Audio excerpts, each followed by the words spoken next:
Good morning mga ka-abroad, mga ka-ex-abroad. Happy Sunday sa inyong lahat. At happy Father's Day.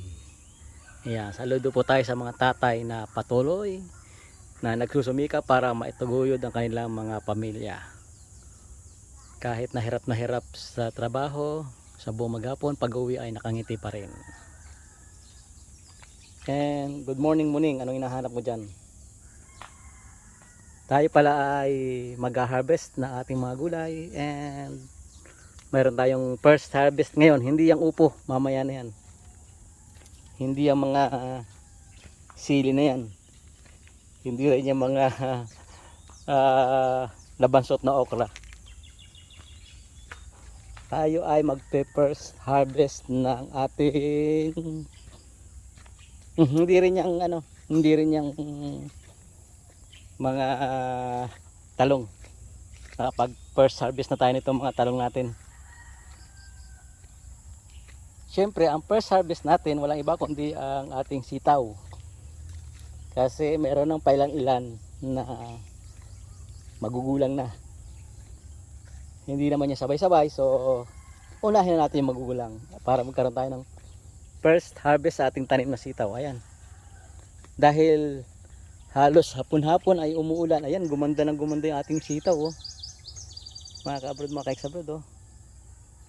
Ayan, oh.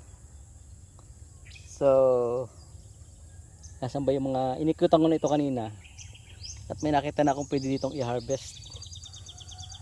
Ayan, ang ganda, oh. Ayan, oh. Ayan, oh. After 3 days pwede na naman tong i-harvest. Mas marami-rami sa sunod na harvest nito. Nagkaroon din ng ang tawag din, reward yung ating pag tatanim, pagsisikap, paghihirap na linisin itong area na to. Ayan, ito pwede na to. Ayan, meron tayong first harvest. Ayan, oh. Ba? Yan ang ating unang puti. Ito, pwede na ito.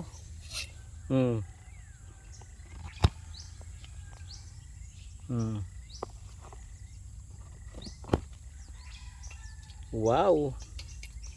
Naman. Pwede na rin to. Hindi na tayo bibili ng gulay sa palengke.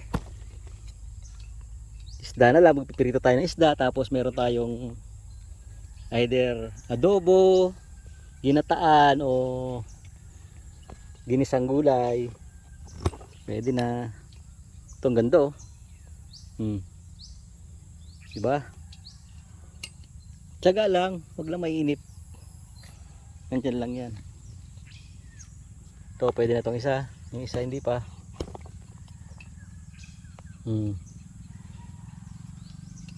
Sa sunod na harvest natin mga ka-abroad, mga abroad, ay lalong mas marami ito. Ayan, oh. Tabi natin yung mga ang kalaban lang natin dito ay ating mga alagang aso. Pinaglalaroan nila yan, inangat-ngat nila yung mga putol-putol na yan, oh. Inangat-ngat nila yan. Ewan ko kung bakit gustong-gusto nila dito maglaro. Dito sila naghahalmagan yung mag-iinang aso. Yung isa nga palang tuta natin na itinali na natin kasi natutong umatngat ng sisiw. Ayun. Yari siya. Ayan, oh. And then mamaya naman ay mamumuti tayo ng talong. Eto, pwede na ito. Kasi pag ito na 3 araw pa, magugulang na. Yan, oh. Dito na lang sa gilid-gilid naka display yung kanilang mga bunga.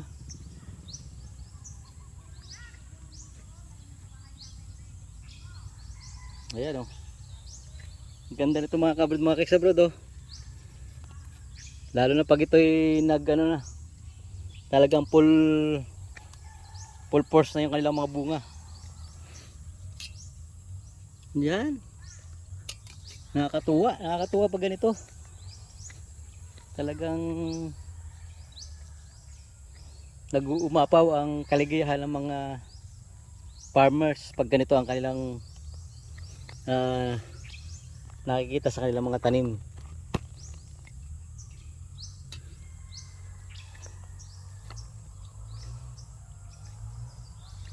Ayan oh, ganda.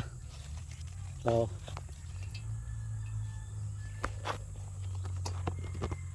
ang kagandahan lang nito pati ay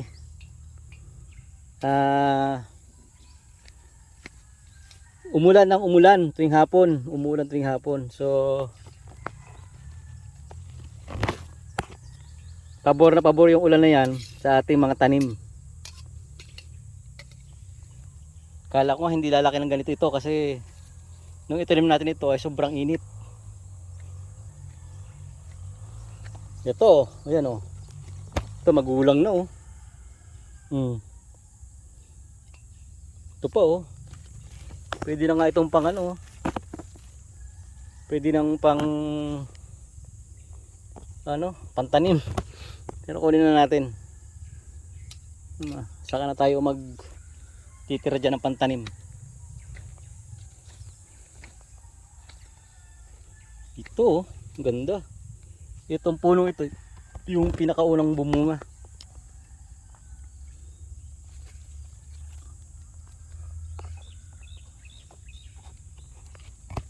Yan. Ang sarap mamuti pag ganito.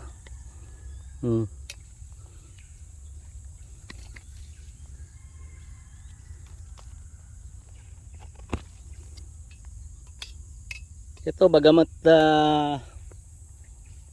hindi gaano kalawakan itong tanim natin, sure na libre ng ating panggulay at makapagbenta pa tayo sa ibang may gusto. Ito naman po ay pinamumuhanan din natin ng abono. Hindi naman po ito basta-basta tutubo ng ganito kung hindi natin pinamuhunanan. Yan, pinamuhunanan. So baka may magtatanong bakit kailangan pang ibenta, bakit hindi ibigay na lang, para po masambot natin yung ating puhunan sa abono. Huwag na yung sa pagod, yun na lang sa abono, saka yung sa pesticide, kasi kinakailangan rin pong mag-spray paminsan-minsan. Kinakailangan po yan para mag-grow at hindi ubusin ng kulisap yung ating mga tanim. Kasi yan ang po labanan ngayon. Kapag wala kang spray, pag organic ka lang pero hindi naman bakod, hindi nakakulambo yung mga tanim, wala kang aabutin. Kapag open space na ganito, kinakailangan mo mga pital ng pang spray. Yan mga kabrod, mga kaex-abroad. So yan, ito ang nakuha nating sa first harvest ng ating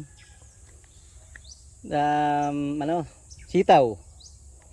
Yan. And mamaya naman, ito namang ating mga talong, mga ating i-harvest, kasi may mga pa-order na rin tayo nito. Yan. At yung nadaan natin kaninang upo, i-harvest na rin natin.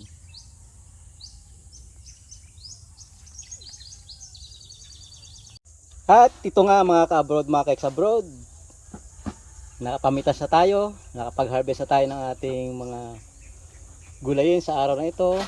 At ito ang ating napamitas lahat, oh. Kaya may 2 pirasong upo, mayroong ilang pirasong lara o siling walang anghang, mayroon ding pechay, yung ating first harvest na sitaw, at ang maganda-ganda ng harvest ng talong. Ayan. Tayo naman ay magkikilo para kasi may mga order tayo. So, bye-bye.